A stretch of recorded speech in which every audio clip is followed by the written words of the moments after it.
Now let's dive deep into this big LGBTQ story for today. I'm Von Biggs, and let's queer up health. Sperm, lies, and tight underwear. What really affects male fertility? Infertility isn't just a woman's issue, and it's time we start saying that out loud. In the United States, infertility is typically diagnosed when a couple has been trying to conceive for at least a year with no success.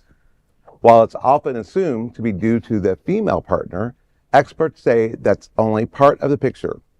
Dr. Lucky Sekhon, a board-certified OBGYN and fertility specialist in New York City, says the biggest myth is that infertility is a woman's problem.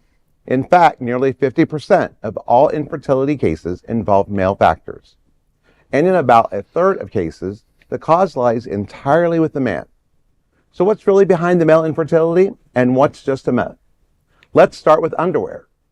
Many believe tight briefs can hurt sperm count, while tighter underwear may slightly increase groin temperature. Sekhon explains, quote, "I don't think there's any strong evidence that choice of underwear is going to influence male fertility in a strong way," end quote. What about age? Men may make sperm for life, but that doesn't mean sperm quality holds steady. According to the studies, for men, this kicks in around 45 and is more pronounced in their 50s, 60s, and beyond. And no, your phone in your pocket or a laptop on your lap probably isn't the culprit. Studies on this are not conclusive. So by and large, that is more of a myth. And don't worry, frequent ejaculation won't drain your chances. In fact, going too long without can result in sperm with fragmented DNA. But here's one surprise. Testosterone supplements, often marketed for male health, may do more harm than good. Sekhon warns that testosterone is more or less like the form of male birth control. So what can lower sperm quality? Age, smoking, cannabis use, heavy drinking, and obesity. But also factors such as poor sleep and hormone imbalances. Even medical conditions like high blood pressure, diabetes, and STIs may impact sperm health. The good news? Many of these factors are manageable if one eats well, exercises, manages stress, and gets enough sleep. For LGBTQ families considering surrogacy or sperm donation, understanding male fertility is key.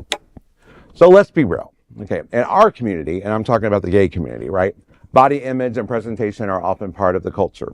Whether you're flaunting a chiseled six-pack or just love the way those padded briefs make your booty pop, it's all about confidence. And while those perfectly contoured undies might not be FDA-approved fertility gear, they're also not the fertility villains that they've been made out to be.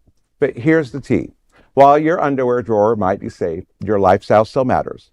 Smoking, poor diet, lack of sleep, and stress. Those are the real culprits when it comes to sperm health.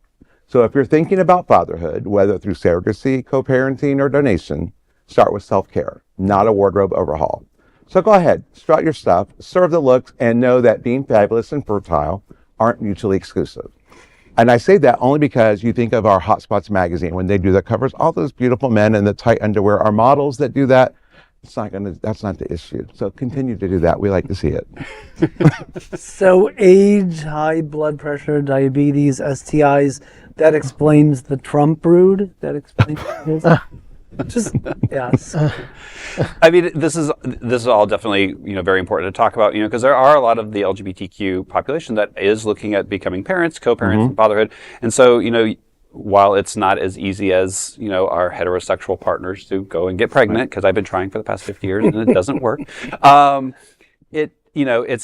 We need to start talking about, health in general. Right. And so, bringing these type of topics up and breaking those taboos is definitely important. And you should always go and talk to your medical professionals on a regular basis. And, and if you are looking at becoming a father or a family, there are tests, and go get tested regularly. And that is a big LGBTQ story for today. There is no queer nonprofit media platform like this in the entire world. Support our LGBTQ stories by subscribing and sharing Queer News Tonight.